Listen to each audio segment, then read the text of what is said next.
It's been 15 days since the shrimp season opened in Alabama, and shrimpers along the coast have been bringing in loads of the local delicacy, but they say they are running into a major problem, and that's they can't sell the shrimp to many of their longtime buyers along the east and west coast. But why?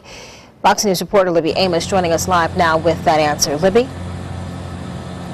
Well, it's not too surprising to hear that some people across the country are still a little bit leery about eating fresh Gulf seafood, even though testing done by the FDA suggests that seafood is completely safe to eat. Now, we have heard that obviously last summer these shrimpers were not able to go out and catch anything. Today, though, we saw quite the opposite. All of these boats came in unloading tons and tons of fresh shrimp. The only problem is right now, they can't sell it to anybody.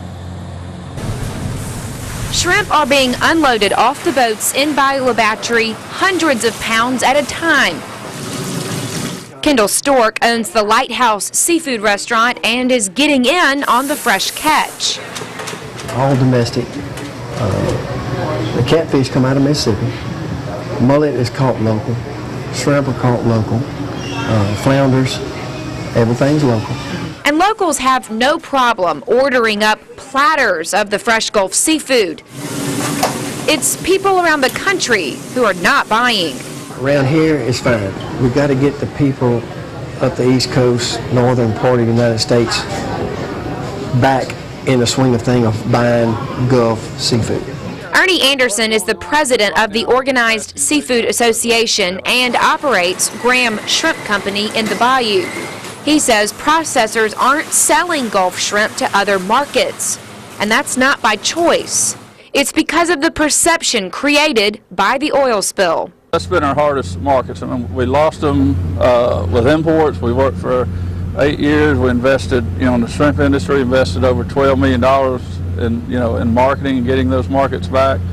And when we were unable to supply them, they've replaced them again with imports. So now we're back out there trying to get those markets back.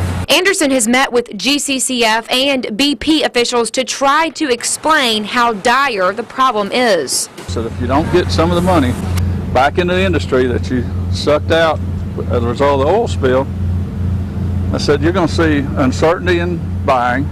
You're going to see buyers that would take advantage of the fact that there's not any money at the processing level, and you're going to see markets crash, and that's what they've been doing all this week.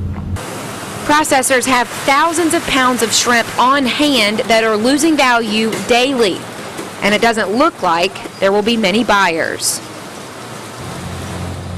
And it seems that this situation is only going to get worse for the shrimpers and the processors if nothing is done, and that means quick. If the processors have no one to sell to, that means they don't have any cash on hand to buy shrimp from local shrimpers, meaning that these guys don't have any cash to run their boats or pay their crewmen. That could mean not a lot of local shrimp coming out from restaurants and on your plate this summer. It's a very dire situation here in the Bayou and, of course, all across the Gulf Coast. They're hoping that some help will come soon. Reporting live in BAYOU, Libby Amos, Fox 10 News.